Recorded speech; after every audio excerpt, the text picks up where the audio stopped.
Verano de 1947.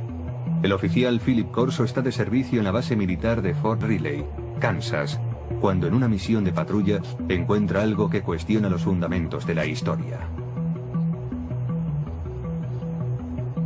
Corso era militar de carrera, un oficial muy respetado en los servicios de inteligencia, con capacidad de decisión en caso de guerra. Pero juró que en un edificio abandonado dentro de un cajón de embalaje se guardaba el cuerpo de un ser de otro planeta. Corso publicaría esta y otras revelaciones en un libro llamado El día después de Roswell, que se convertiría en un bestseller tras su publicación en 1997. 5 coroneles acudieron a una sesión de firma de libros y confirmaron que todo lo que mi padre había escrito era correcto. Corso murió en 1998. Pero los datos que reveló en su libro siguen suscitando polémica. A continuación, trataremos de analizar su carrera militar y sus sorprendentes declaraciones acerca de los ovnis.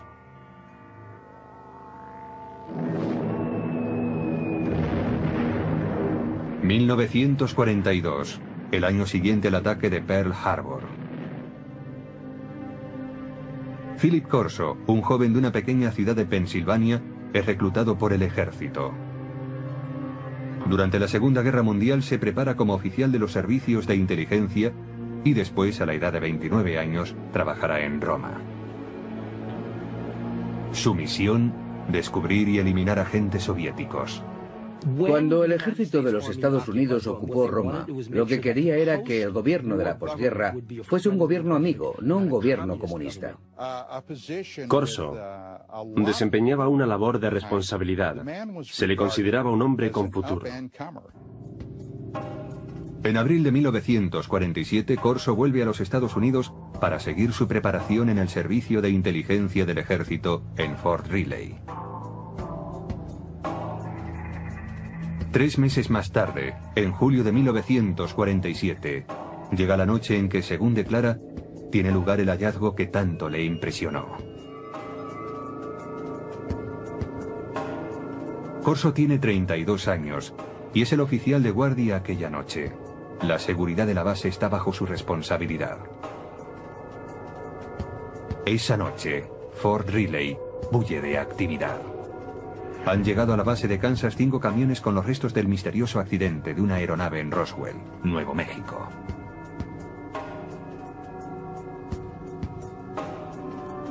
Corso, como oficial de inteligencia, está intrigado por el cargamento. Y hacia las 11 de la noche, entra en el edificio donde se ha dejado la carga. Un policía militar le confiesa que ha mirado en uno de los cajones que formaba parte del cargamento y que no puede describir lo que ha visto. Entonces Corso decide mirar también. Y descubre una especie de ataúdes. Son pequeños, como ataúdes para niños. Intrigado, levanta la tapa de uno de ellos. It looked like a thin body and a humanoid with a sort of a big head on it and eyes, but not too long, and not the shape of it was not as wide, as I say, as our bodies are. Corso dice que aquel fue su primer encuentro con extraterrestres, pero que no sería el último, ni el más significativo. Más tarde, le serían confiados expedientes secretos y objetos de origen extraterrestre. Estos últimos, según él, provocarían una revolución tecnológica. Pero en 1947 acababa de empezar esta historia.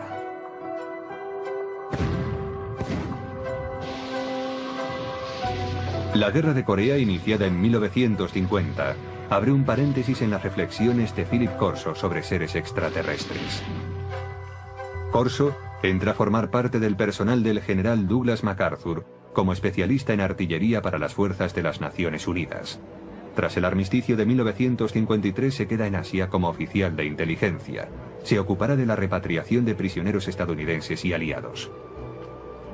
Llegué a conocer a Philip Corso porque se encargó de la liberación de prisioneros de guerra en el lejano Oriente, a las órdenes de MacArthur, y más tarde fue oficial de proyectos especiales en el Consejo de Seguridad Nacional, trabajando para Eisenhower en la Casa Blanca. Según su expediente militar, Corso es ascendido al rango de teniente coronel en julio de 1953. Según afirmó, fue asesor personal del presidente Dwight Eisenhower, al que informó de la creciente infiltración del KGB en la CIA.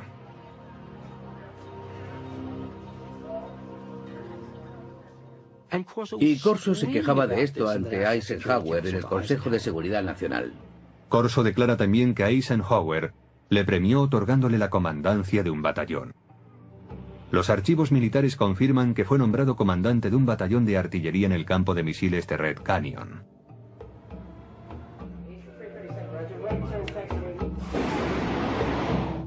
En octubre de aquel año, Corso está al mando de un batallón en Alemania Occidental, donde desarrolla nuevas estrategias de tiro para ataques nucleares. Allí demuestra que sabe cumplir órdenes, pero también demuestra que tiene iniciativa. Está al mando de una batería de armas nucleares.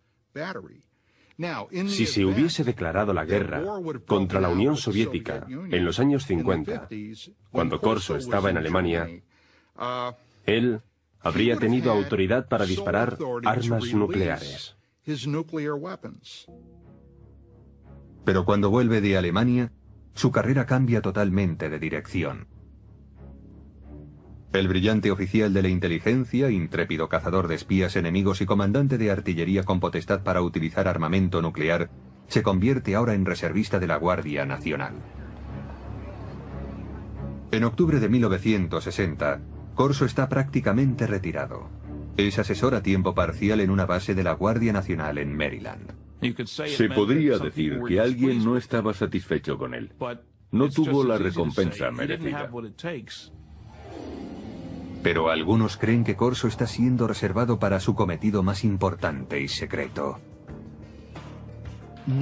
Hay una mano oculta que dirige su carrera. Es la mano de Arthur Trudeau. Philip Corso tiene un poderoso protector en el teniente general Arthur Trudeau. Graduado en West Point, en la promoción de 1924, Trudeau es considerado un oficial progresista y admirador de la alta tecnología. En la época de la Guerra Fría es el primero en proponer una formación tecnológica para los oficiales de la inteligencia, y en 1958 es nombrado director del área de investigación y desarrollo del ejército. Cuando Trudeau tiene ocasión de nombrar a un adjunto, recurre a Corso, y así se inicia la etapa de este último en el área de investigación y desarrollo. General called me and said, "Don, establish Foreign Technology Division and you're the chief of it. And you got an office down next floor under me."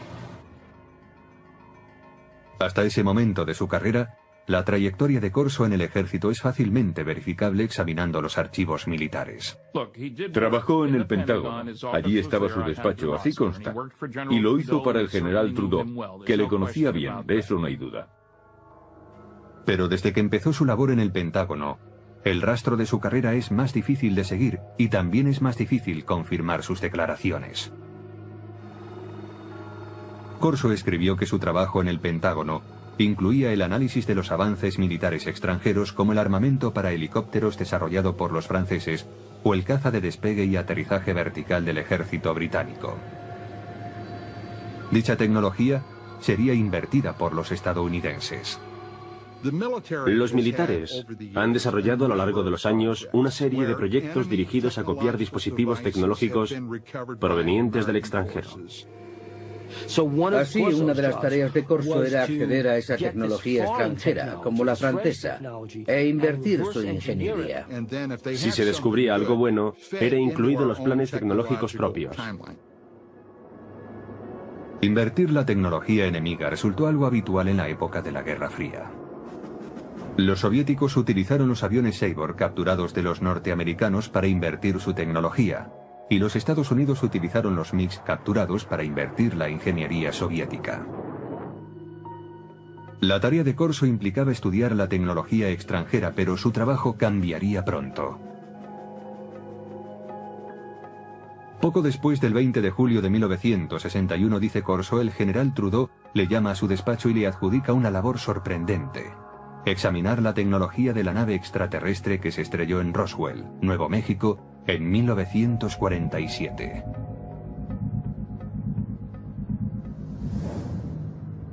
Trudeau envió un archivador al despacho de Corso. Según este, el archivador guardaba pruebas de diferentes visitas de extraterrestres a la Tierra, así como de su tecnología que afirmaba sería utilizada para desarrollar la nuestra.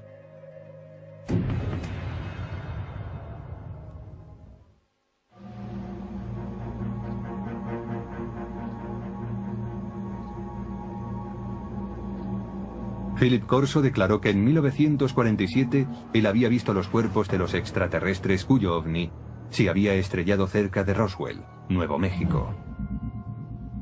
La descripción de Corso coincide con la de aquellos que se declararon testigos del accidente. Los alienígenas, según estos testigos, eran 4 pequeños seres humanoides, con manos de 4 dedos, piernas delgadas, una cabeza excesivamente grande y ojos en forma de almendra.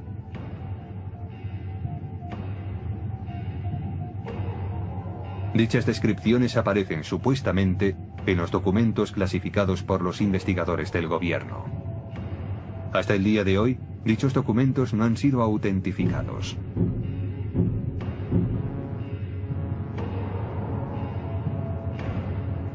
Corso insiste en que él nunca habló con nadie sobre lo que vio en Fort Riley.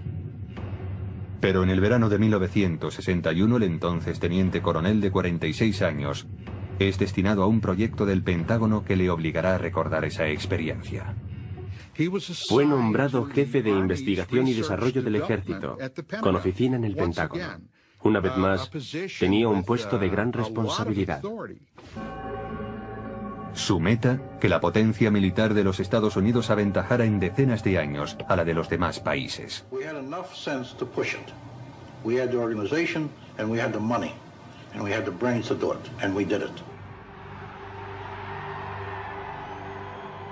Durante la época de la Guerra Fría, dice Corso, preocupaba mucho al gobierno que los rusos llegasen a tener acceso a los materiales extraterrestres o, lo que era aún peor, que los alienígenas utilizaran su superior tecnología para invadir la Tierra.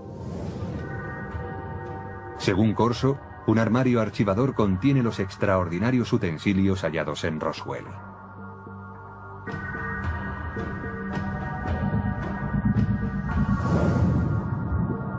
Un trozo de traje metálico superresistente. Corso afirma que quizás sirviera para proteger a los alienígenas.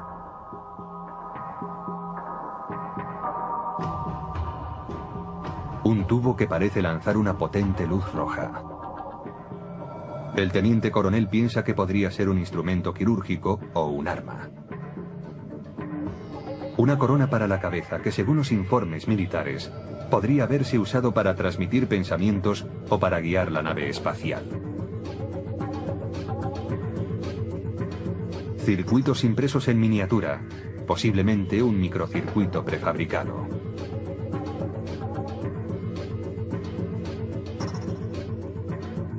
Un cable flexible que podría haber transmitido luz. Y una lente para ver en la oscuridad, supuestamente extraída del ojo de un extraterrestre. Para identificar tan extraños objetos, Corso declara haber estudiado con detalle documentos clasificados del gobierno referentes a la tecnología extraterrestre supuestamente encontrados en Roswell. Según dichos informes, algunos de los más destacados científicos del mundo, hombres como Werner von Braun y J. Robert Oppenheimer, accedieron al lugar del accidente en Roswell. Corso dice que el teniente general Trudeau le autorizó a confeccionar la lista de hombres que incluiría en su equipo. You will put on that team anybody that you want. Engineers, scientists, and even I told the Germans. Told them I'll take a couple of Germans too, in addition to the US scientists. Basándose en la cuidadosa lectura de los informes Roswell, Corso declara haber desarrollado su propia teoría sobre cómo podría funcionar la nave extraterrestre. Lo que decía Corso era que la nave no era un platillo volante. No vino volando, sino que lo hizo saltando en el tiempo. Decía que eso era todo lo que sabía, que había una especie de onda alrededor de la nave, que hacía suponer que se trataba no de una nave espacial, sino de una máquina del tiempo. Y la razón es que para recorrer tan enormes distancias tenía que abandonar lo que nosotros conocemos en física como un continuum espacio-tiempo, desprenderse de eso y aparecer repentinamente en otro lugar. En las notas personales de Corso hay dibujos que detallan sus conceptos. Corso especula con que la nave extraterrestre fuese manejada mentalmente por un mecanismo encajado en el cráneo del alienígena. Parece que si se gira la corona en torno al cráneo del alienígena, las tomas electromagnéticas se encajarían con determinadas partes de su cerebro. Una vez concluida la investigación, Corso decide que está preparado para ir más allá. Su aplicación. La tecnología extraterrestre que, según él, procede de Roswell, es mostrada a determinadas firmas para su desarrollo. Traten de imaginar qué sucedería si una nave espacial se estrellase contra la Tierra y en ella hubiese un fabuloso dispositivo tecnológico y alguien como Corso entregara ese material a unos laboratorios de investigación diciendo: averiguad cómo funciona esto. El resultado, sostiene Corso, fue el replanteamiento de todos los avances tecnológicos producidos hasta entonces.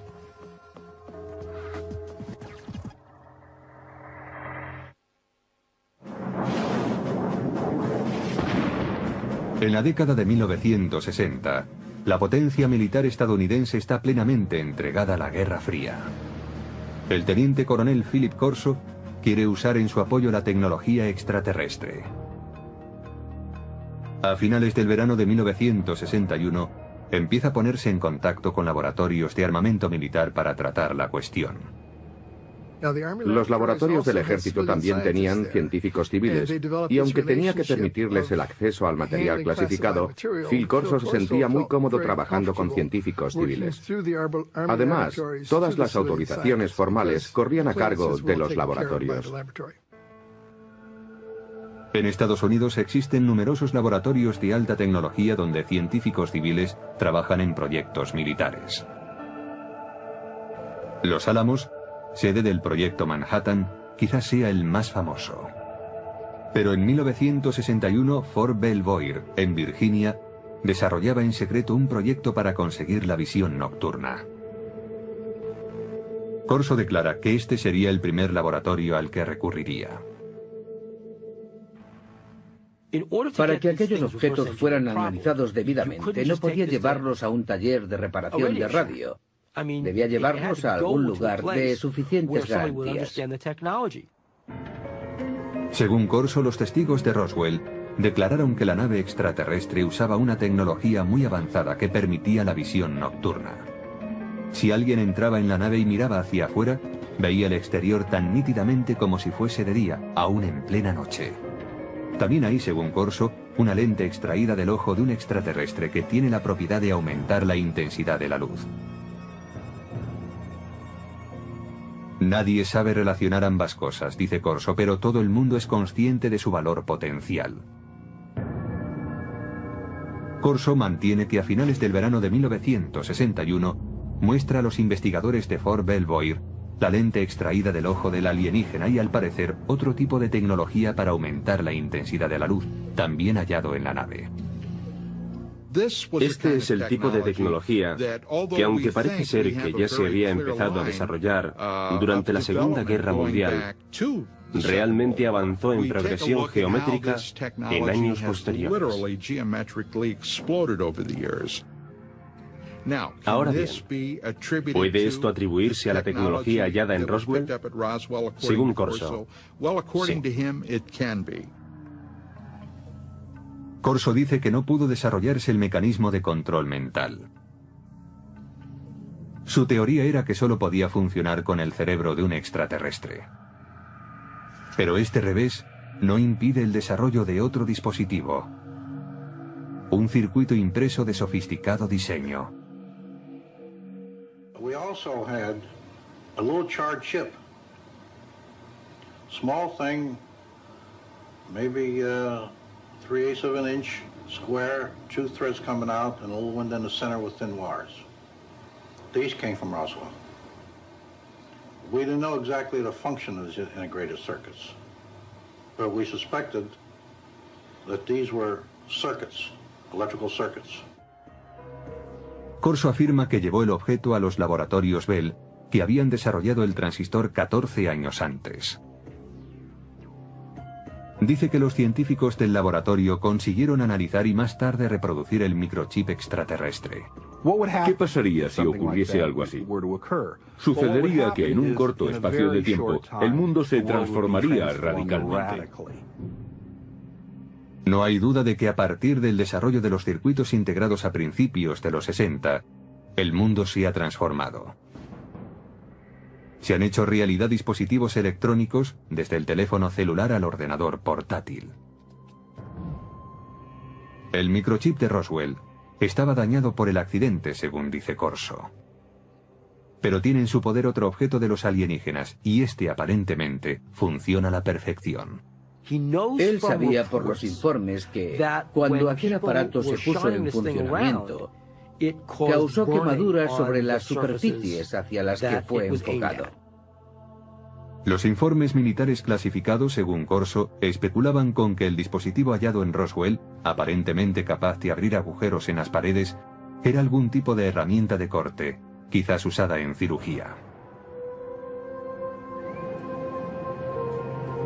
En Aeronáutica Hughes, desde finales de los años 50 y hasta principios de los 60, los investigadores trabajaron en lo que serían los primeros de seguimiento y derribo para la aviación militar. Pero los ingenieros tuvieron problemas a la hora de diseñar un dispositivo práctico. Esto fue así, dice Corso, hasta que él les mostró la extraña herramienta de origen alienígena. El proceso se aceleró después de los años 60 y 61, porque se inventaron nuevos métodos de fabricación de dispositivos láser. A medida que avanzaba la ciencia, avanzaba también la ingeniería. Según los informes, el archivador citado por Corso contiene otro tesoro encontrado en Roswell. It was glass tubes. And they emitted different color lights. And those were sent to Bell Laboratories. From that was one of the greatest advancements I think we have today, came out in fiber optics. Muchos investigadores de ovnis mantienen la teoría de que la nave no tenía cables convencionales porque estaba dotada de cables de fibra óptica. Resulta que la transmisión de información mediante la luz era ya una tecnología conocida. Data de la época de uno de los pioneros del teléfono, Alexander Graham Bell, que hizo pruebas con un aparato que él llamó fotófono en 1880. Casi nadie ha oído hablar de él, pero muchos científicos de la época creían que el fotófono era un invento mucho más meritorio que el teléfono. El fotófono era una manera de transmitir la voz mediante un rayo de luz. La investigación instada por Corso determinó que la transmisión de datos por medio de la luz era inviable debido a que no se podía dirigir un rayo de luz con capacidad para desviarse al hallar un obstáculo. Pero Corso confiaba en que el dispositivo de Roswell podría contener la solución. Estudiaron aquella fibra de vidrio y vieron que la luz podía desviarse, es decir, podía trazar curvas. Llegaron a la conclusión de que aquello se debía al revestimiento del cable. Aquella era la clave para hacer funcionar la fibra óptica. Aunque el uso de la fibra óptica no se generalizó hasta los años 70, los investigadores de ovnis creen que el revestimiento del dispositivo extraterrestre, una capa externa que cubría la fibra conductora, es lo que posibilitó el avance de la fibra óptica en nuestro planeta. Corso también examina algunas fibras muy resistentes que, según los informes militares, proceden de los trajes de los alienígenas. The first thing of the fabric that amazed me was a thread that I couldn't cut with a razor blade. Just a thread. Corso ofrece en su libro una teoría referente a las fibras que componían el tejido de los trajes alienígenas. El cuerpo de los extraterrestres, posiblemente de materia más vulnerable, estaba protegido por la gran resistencia de un tejido que, en cierto modo, formaba un escudo. Y según Corso, no se vestían con él, sino que lo tejían a su alrededor. Es decir, lo hilaban como un capullo de seda. Corso se pregunta si estas fibras tan resistentes tendrían aplicación como material antibalas para ser usados por los cuerpos de seguridad y por el ejército. Corso asegura que el ejército intentó llevarlo a la Universidad de Colorado para tratar de fabricar dicho material. A mediados de la década de los 60 hubo grandes avances en cuanto a tejidos resistentes. Usaban la tecnología de los polímeros, el tipo de moléculas que, decía Corso, estaban presentes en el tejido extraterrestre. En 1965 se inventa el Kevlar, un tejido que se usaría en chalecos antibala. Una prueba más, según Corso, del impacto de la tecnología extraterrestre.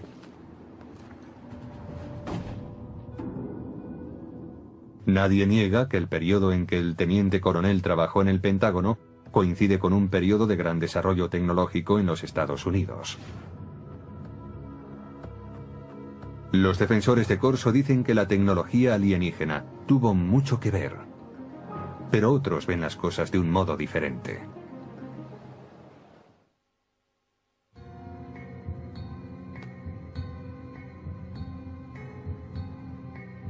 En su libro El día después de Roswell, el teniente coronel Philip Corso declara haber introducido la tecnología extraterrestre hallada tras el incidente de Nuevo México en la agenda de los militares estadounidenses. Pero otros afirman que los avances científicos de los años 60 no fueron obra de un héroe, ni se debieron a la ayuda extraterrestre. Resulta simpático pensar en un héroe que nos conduce a un mundo de avanzadas tecnologías adquiridas de platillos volantes. Pero después de trabajar en numerosos programas de investigación y desarrollo, puedo asegurar que no es esa la forma en la que avanza la tecnología. Por ejemplo, en un programa aeronáutico de propulsión nuclear, empleamos 3.500 personas, 1.100 de ellas eran ingenieros y científicos. Gastamos $100 millones al año. Esa es la clase de trabajo que se hace para desarrollar una nueva tecnología. Dice Corso que el uso del láser pasó de la teoría a la práctica después de que los científicos examinaran el objeto encontrado entre los restos del accidente de Roswell. Pero para los historiadores, eso es ciencia ficción. El láser es un buen ejemplo para aclarar que un invento no surge de la noche a la mañana. No se produce porque a un científico le llegue la inspiración, baje a su taller del sótano y 15 minutos después obtenga un rayo láser.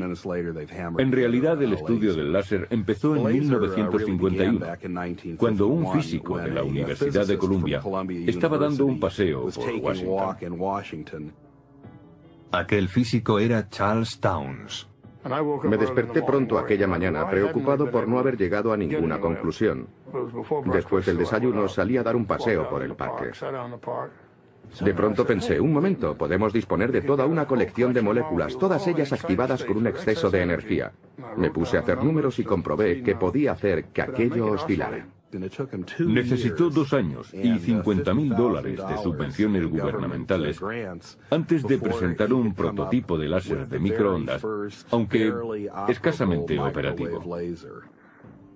El primer dispositivo láser utilizaba microondas, no luz.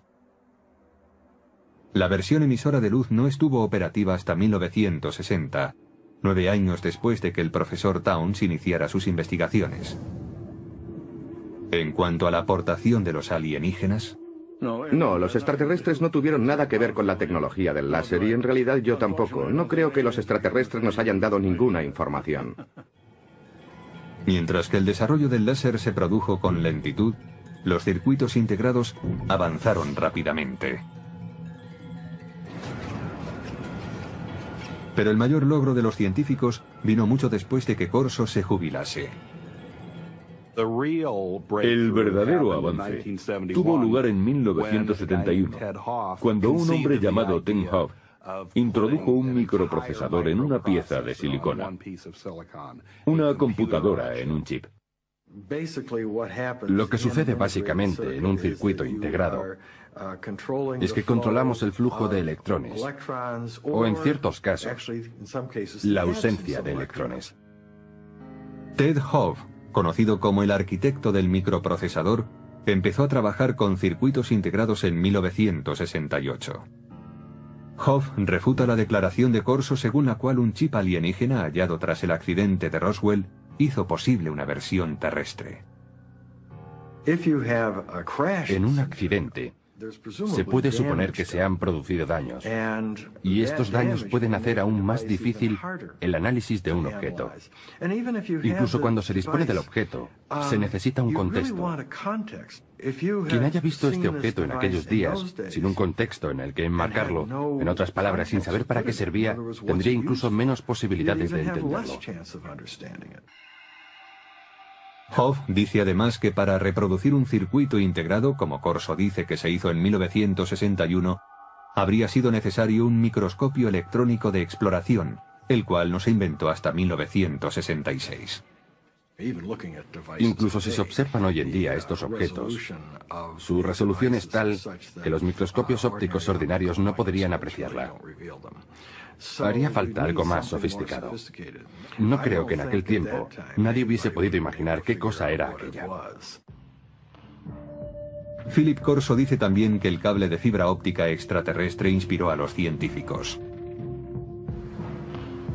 Pero los científicos no apoyan su afirmación, porque la fibra óptica requirió una confluencia de tecnologías que fueron apareciendo a lo largo de décadas. La idea empezó a ser realmente interesante en 1965, cuando el láser ya estaba disponible. Alguien supuso entonces que se podía dar un uso comercial a la fibra óptica. Y así, poco después, el proyecto fue abordado por un trío de inventores en Corning. Consiguieron por fin fabricar fibra óptica en 1970. La luz de un láser mejoraba la fuerza de la señal. El equipo de investigadores de Corning Glass creó una forma de sílice fundido. Este purísimo material de vidrio era capaz de transportar 65.000 veces más información que el hilo de cobre. La fibra óptica ya era algo interesante desde el punto de vista comercial, 10 años después de que Corso proclamara haber acelerado la tecnología. Ese fue el verdadero logro de Don Deck, Peter Schultz y Bob Maurer. Encontrar esa forma tan innovadora de fabricar vidrio. Corso declaró también que su secreto había inspirado un salto cuántico en la tecnología de la imagen. Pero los expertos afirman que la tecnología para convertir la noche en día también llevaba décadas desarrollándose. El proceso fue evolucionando paulatinamente. Había empezado allá por 1940, cuando se suministraron a los ejércitos aliados, en la Guerra del Pacífico, pantallas de radar con intensificación de imagen. El primer dispositivo de visión nocturna empleaba la formación de imágenes térmicas. Desarrollado por los alemanes durante la Segunda Guerra Mundial, convertía energía calorífica en un espectro visible usando una luz infrarroja y un receptor. Más tarde, a principios de los 60, William Spicer, un investigador del Departamento de Defensa, creó un mecanismo para la intensificación de la imagen. Los científicos de Fort Belvoir se basaron en sus trabajos. La intensificación de imagen no requiere luz adicional. Funciona como un receptor de radio para ondas lumínicas, amplificando la luz existente. Los intensificadores de imagen actuales son lo bastante pequeños para poderse llevar como gafas y son capaces de amplificar la luz, multiplicándola por 35.000. Los científicos argumentan que si Corso tenía realmente un intensificador de imagen extraterrestre, mostrárselo a los investigadores en 1960 habría ayudado poco al progreso de esa tecnología. La ingeniería necesaria progresaba a un ritmo muy lento. Lograr la visión nocturna fue, en gran medida, el resultado de un trabajo de ingeniería realmente brillante. Finalmente, según expertos en tecnología, Las fibras superresistentes de Corso no venían de los trajes espaciales de los alienígenas, sino del fruto de años de investigación de una científica llamada Stephanie Kwolek, que trabajaba en la compañía DuPont. Ella consiguió enlazar cadenas de átomos en 1965. En 1971 el Kevlar ya estaba en el mercado. La teoría de que algo como el Kevlar salió de un platillo volante resulta tan chocante para mí como insultante para alguien como Stephanie Kwolek, que invirtió enormes esfuerzos, años de su vida, una enorme dedicación e inteligencia para desvelar los secretos de la naturaleza. Además, algunos escépticos insisten en que el teniente coronel Corso sencillamente no tenía los conocimientos suficientes para promover un programa de ingeniería inversa. Leí algo que había escrito hace años y vi que aquello no era alta tecnología. Yo he trabajado para General Electric, Westinghouse, General Motors, TRV System, McDonnell Douglas y junto a muchos científicos. Yo mismo soy físico y no vi nada en los escritos de Corso que indicara que tenía los conocimientos, el talento, la formación para manejar un material como aquel y llevarlo a la industria. Corso tenía una respuesta para tal objeción. Decía que su equipo de científicos de élite le ayudaba a interpretar los objetos de Roswell. I didn't have the training or the background for something. You know, they got highly technical. But fortunately, the German scientists were there.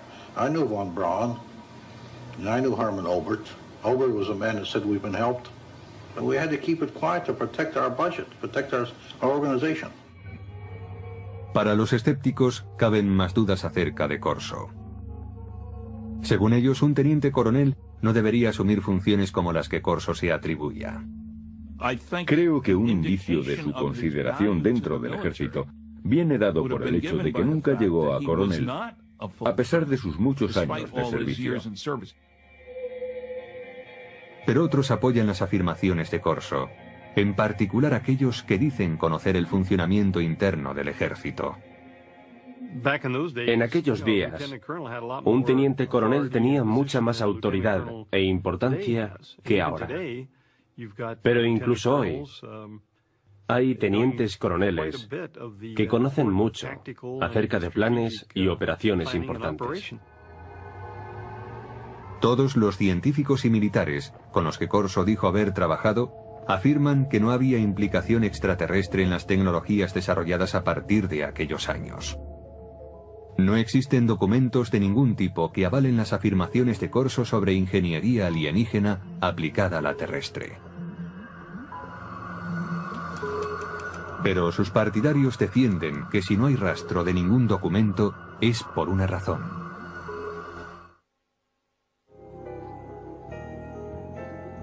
Quienes creen que una nave extraterrestre se estrelló cerca de Roswell, coinciden en una cosa: el gobierno ocultó sistemáticamente la verdad. El gobierno de los Estados Unidos y otros gobiernos del mundo han ocultado pruebas para dar este asunto por concluido, pretendiendo así acabar con el misterio. Philip Corso alega que él también debía mantener en secreto su programa de ingeniería inversa. We couldn't discuss it. We made a decision. It cannot be discussed outside of us. We're doing good. We have the authority, we have the money for our R&D projects. Well, that's fine. Let's keep it that way. Let's not get mixed up in the murky area of whether they exist or not.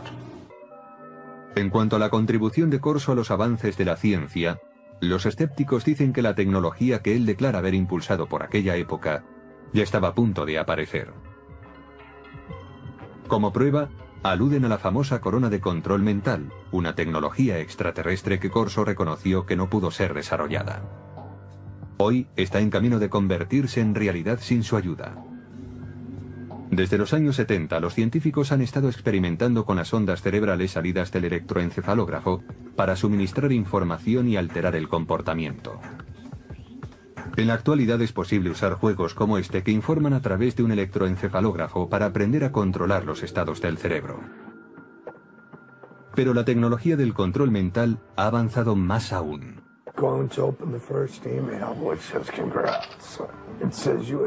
En 2004, la FDA autorizó a los investigadores para experimentar con unos diminutos implantes cerebrales, diseñados para que las personas discapacitadas pudiesen controlar un ordenador con su pensamiento.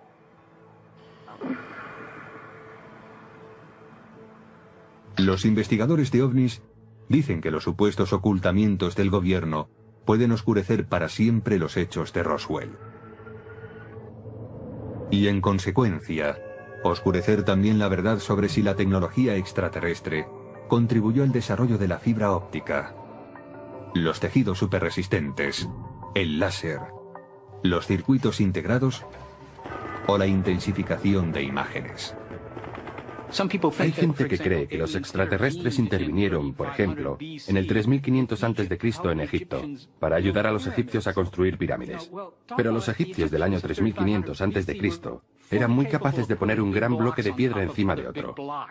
Si los egipcios hubiesen desarrollado de repente teléfonos celulares o algo así, entonces yo diría, de acuerdo, aquí hay un invento. Pero no fue eso lo que hicieron. Aunque el teniente coronel Philip Corso pueda ser cuestionado, sus ideas hayan suscitado polémica y sus afirmaciones hayan sido consideradas como propias de la ciencia ficción, su aportación al mito de los ovnis y a las leyendas populares no puede ser ignorado. Los militares, el Pentágono, el gobierno de los Estados Unidos no dan ese tipo de autoridad a un incompetente. Este hombre estaba bien considerado y era muy respetado. At my age, what do I have to lose?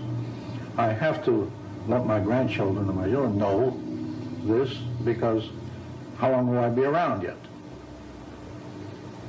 And when I go, it goes with me. Debió de haber muchos días, muchos, en los que Philip Corso se preguntase, ¿por qué yo? ¿Por qué tengo esta información? Yo creo que eso es algo que le atormentó durante muchos años. Es muy difícil guardar un secreto así para uno mismo. Hasta hoy solo se ha contado el 10% de la historia, dijo mi padre. El resto es información clasificada.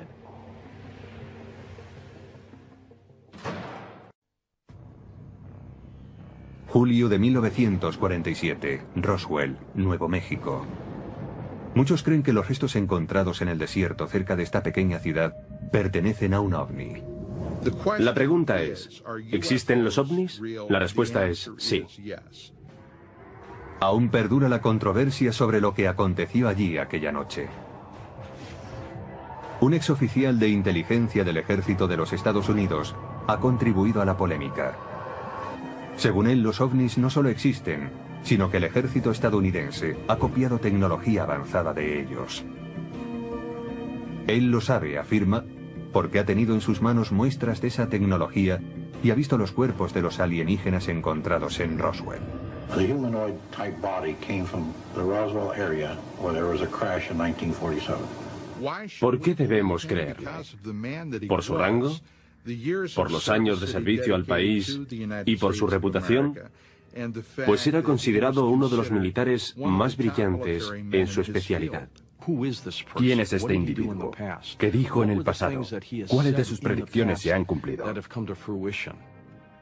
Según las palabras del teniente coronel Philip Corso, él era el responsable de que la tecnología extraterrestre llegara a los laboratorios militares y a los científicos civiles, quienes se valieron de ella para fabricar dispositivos láser, fibra óptica, circuitos integrados, gafas de visión nocturna y chalecos antibalas. Estudiamos platillos volantes que se han estrellado o que han sido derribados y tratamos de averiguar cómo funcionan. Muchos niegan que la tecnología extraterrestre haya sido el motor de la industria militar. Es una forma peculiar de confiar en la ingenuidad humana. Supe que Philip Corso no decía la verdad gracias a una serie de cosas.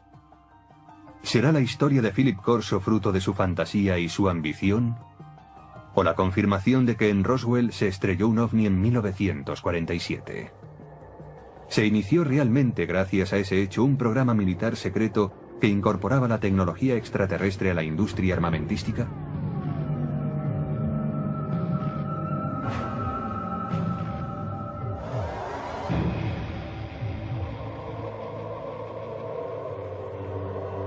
El día después de Roswell.